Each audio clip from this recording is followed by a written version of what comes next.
Fibre বিগিনারদের জন্য most popular marketplace. একজন designer হিসেবে এই ফাইবারে কাজ করা উচিত কিনা বা কেন কাজ করবেন, করলে লাভ কি, ফিউচার কেমন, এই সকল আনসার পাবেন আজকের ভিডিওতে। সাথে থাকবে আমার ওপিনিয়ন। ফিরছি ইন্টুর পর।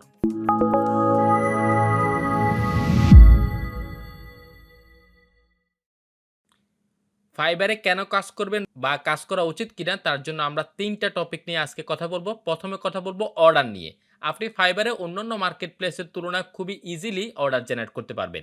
আমি যদি আপনাদেরকে একটু এক্সাম্পল দেখাই, জাস্ট আমি এখান থেকে গ্রাফিক ডিজাইনে চলে গেলাম, যেহেতু আমরা গ্রাফিক ডিজাইন বা মোশন নিয়ে কাজ করি বেশিরভাগ। জাস্ট আমি এখান থেকে লোগো ডিজাইনটাকে সিলেক্ট করলাম। এরপরে লোগো ডিজাইনের অনেকগুলো ক্যাটাগরি আসলো। জাস্ট আমরা এখান থেকে জাস্ট শর্ট বাই বেস্ট সেলিংয়ের জায়গায় আমরা রিকমেন্ডেডে গেলাম। দেন আমরা এখান থেকে আমরা কয়েকটা গিগকে অ্যানালাইসিস করে জাস্ট আমি আপনাদেরকে দেখাবো যে আসলে এখানে বিগিনার বা হচ্ছে যাই খুব ইজিলি কিন্তু আপনি অর্ডার জেনারেট করতে পারবেন অন্য সাইটের তুলনায়। জাস্ট আমি এখানে প্রথমে যেটা দেখতে পাচ্ছি সেটা হচ্ছে যাই একটা লেভেল 1 সেলারের, এবং সেটা 54 বার অলরেডি তার এই গিগটা সেল হলো। জাস্ট আমি যদি এটাতে যাই, আপনি দেখেন এখানে যে লোগোটা দেওয়া হলো, এটা যদি আপনি অন্যান্য মার্কেট প্লেস, বিশেষ করে রিসলাবল মার্কেট প্লেস, গ্রাফিক টিভার বা ফ্রিপিকে যদি দেন, তাহলে সেটা কখনোই অ্যাপ্রুভ হবে না। সেটা রিভিউয়াররাই কিন্তু সেটা ডিলিট করে দিবে বা হার্ড রিজেক্ট করে দিবে। কিন্তু আপনি খুবই ইজিলি কিন্তু ফাইবারে এরকম একটা লোগো দিয়ে কিন্তু খুবই ইজিলি আপনি অর্ডার জেনারেট করতে পারতেছেন। তাই আমি আপনাদেরকে আবারও বলতেছি, আপনি অন্যান্য মার্কেট প্লেসের তুলনায় যারা বিগিনার আছেন বা মাত্র এখনও গ্রাফিক ডিজাইন শিখতেছেন বা একটা ক্যাটাগরি নিয়ে আপনি কাজ জানেন বা এবং কেউ অন্যান্য ক্যাটাগরিগুলো নিয়ে স্কিল ডেভেলপমেন্ট করতেছেন, আমি তাদেরকে বলবো যে আপনি ফাইবারে কাজ করা স্টার্ট করেন এবং আপনার কাজ করা উচিতও। কারণ আপনি এখানে খুবই ইজিলি আপনার যে স্কিলটা আছে সেটা দিয়েও আপনি খুবই ইজিলি অর্ডার জেনারেট করতে পারবেন। অলরেডি আপনারা এখানে দেখতে পাচ্ছেন যেটা গ্রাফিক রিভার বা অন্যান্য মার্কেট প্লেস কখনোই এটা অ্যাপ্রুভ করবে না, কিন্তু সেটা ফাইবারে আপনি একটা গিগ মাধ্যমে সেটা থেকে কিন্তু আবার অর্ডার জেনারেট করতে পারবেন। অলরেডি তার কিন্তু 11টা অর্ডার কন্টিনিউ আছে, তাহলে বুঝে নেন। সো আমি ফাইনালি বলবো যে যারা ডিজাইনার আছেন, বিশেষ করে বিগিনাররা, অবশ্যই আপনাদের এখনই ফাইবারে কাজ করা উচিত, কারণ ফাইবারে খুব ইজিলি অর্ডার জেনারেট করা যায়। দেন কথা বলবো ফাইবার বুস্ট নিয়ে।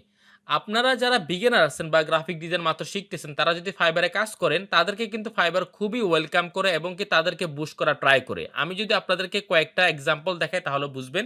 যারা গ্রাফিক রিভারে লেভেল 1 সেলার বা 2 সেলার আছে, দেখবেন যে তারা যখন লেভেলগুলো পায়, ম্যাক্সিমামই দেখবেন যে তাদের অর্ডারগুলো খুবই কমে যায়। মানে তাদের যে গিগটা প্রথম পেজে ছিল সেটা কিন্তু আবার লাস্ট পেজে চলে যায় অটোমেটিকলি। তারা কখনো জানেও না, তাদের কোনো রিভিউ কমে না বা তাদের কোনো খারাপ কোনো স্টার রেটিং পায় না, এটার দিক থেকে তাদের কোনো প্রবলেম হয় না, বাট অটোমেটিকলি সেটা কিন্তু নিচে চলে যায়। বাট যারা বিগিনার আছে বা যারা মাত্র স্টার্ট করলো বা একবারে নিউ সেলার আছে, তাদের গিগগুলো কিন্তু খুবই ইজিলি কিন্তু প্রথম পেজে চলে আসে। আর যখন প্রথম পেজে চলে আসে তখন কিন্তু খুব ইজিলি অর্ডারগুলো পাওয়া যায়। সো আমি বলবো যে ফাইবার যারা নিউ সেলার আছে তাদেরকে কিন্তু বুস্ট করে তাদের অ্যালগরিদমের মাধ্যমে।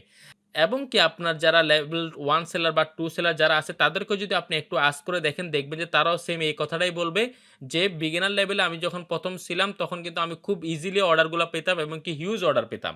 যখন আমি লেভেল 1 বা লেভেল 2 সেলার চলে গেলাম তখন কিন্তু আমার গিগগুলো হারায় যাচ্ছে বা গিগগুলা র‍্যাঙ্কিং হারাচ্ছে। সো আমি আপনাদেরকে বলবো যারা একবারে বিগিনার ডিজাইনার আছেন তাদেরকে বলবো যে আপনারা ফাইবারে কাজ করেন, কারণ ফাইবার আপনাকে বুস্ট করবে। এটা কোনো ধরনের পেইড বুস্ট না, এটা জাস্ট হচ্ছে যে ফ্রি বুস্ট, যেটা ফাইবার নিজেই করে থাকে। দেন কথা বলবো আর্নিং অ্যান্ড লার্নিং নিয়ে। আপনি ফাইবারে কেন কাজ করবেন? একটা হচ্ছে আর্নিং এর জন্য। কারণ আপনি যখন শিখতেছেন গ্রাফিক ডিজাইন বা আপনি একটা ক্যাটাগরি নিয়ে কাজ পারেন, আপনার তখন যদি একটা আর্নিং হয় তখন কিন্তু আপনার লার্নিং করার আগ্রহটা বেড়ে যাবে। কারণ আমরা নরমালি এরকমই, যদি আমরা একটা জায়গা থেকে বা একটা সেক্টর থেকে যদি কিছু টাকা ইনকাম করতে পারি, তখন কিন্তু আমরা ওই ইনকাম থেকে ইন্সপায়ার হয়ে কিন্তু আমরা লার্নিং করতে পারি।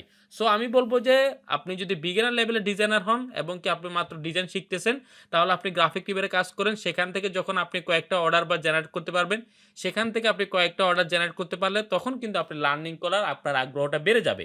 তখন সেটা আপনার কেরিয়ারের জন্য খুব ভালো হবে, কারণ ফাইনালি কিন্তু আপনাকে স্কেলেট হতেই হবে। সো আপনার যদি এখান থেকে আর্নিং একটা চলে আসে, তখন কিন্তু আপনি লার্নিং এর দিকে মনোযোগ দিবেন যে না, আসলে আমি যদি আরো বেশি ইনকাম করতে চাই বা আরো বেশি আর্নিং করতে চাই, তাহলে অবশ্যই আমাকে স্কিল ডেভেলপমেন্ট করতে হবে।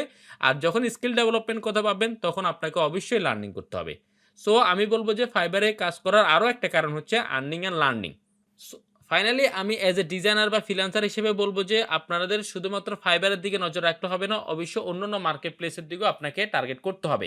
স্পেশালি আমি বলব যে আপনারা অ্যাক্টিভ ইনকাম সাইটগুলোতেও করেন। যেমন হচ্ছে ফাইবার আছে, আপওয়ার্ক আছে, freelancer.com আছে। এরই সাথে, সাথে আপনারা রিজনেবল মার্কেট প্লেস যেগুলো আছে সেগুলোতেও আপনারা কাজ করেন।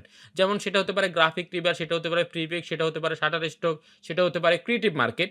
আপনি সেগুলোতেও কাজ করেন। যখন আপনি দেখবেন যে আপনার ফাইবারে কাজ আসতেছে না বা অর্ডার আসতেছে না বা অন্যান্য মার্কেট প্লেসে আপনার অ্যাক্টিভ ইনকাম আসতেছে না, তখন কিন্তু আপনি প্যাসিভ ইনকাম দিয়ে আপনার আর্নিংটা চালায় যেতে পারবেন।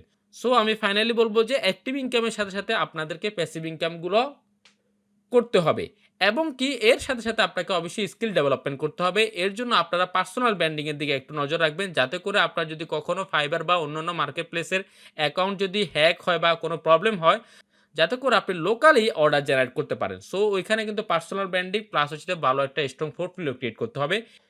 এটা নিয়ে আমাদের টেকের একাডেমির যে টিউটোরিয়ালগুলো আছে সেগুলো আপনারা ফলো করতে পারেন। তো আজকে এতটুকু পর্যন্ত। এছাড়াও টেকের একাডেমির অ্যাডভান্স গ্রাফিক ডিজাইন এবং মোশন গ্রাফিক্সের কোর্স রয়েছে যা আপনি অনলাইন এবং অফলাইনে করতে পারবেন। তাছাড়াও টেকের একাডেমির ফেসবুক পেজ এবং কি কমিউনিটি গ্রুপ রয়েছে যেখানে হিউজ পরিমাণে রিসোর্স শেয়ার করা হয়। আপনারা সেটা আপনাদের প্রজেক্টগুলোতে খুবই ইজিলি ইউজ করতে পারবেন। তো সবাই ভালো থাকুন, সুস্থ থাকুন। আসসালামু আলাইকুম ওয়া রাহমাতুল্লাহ।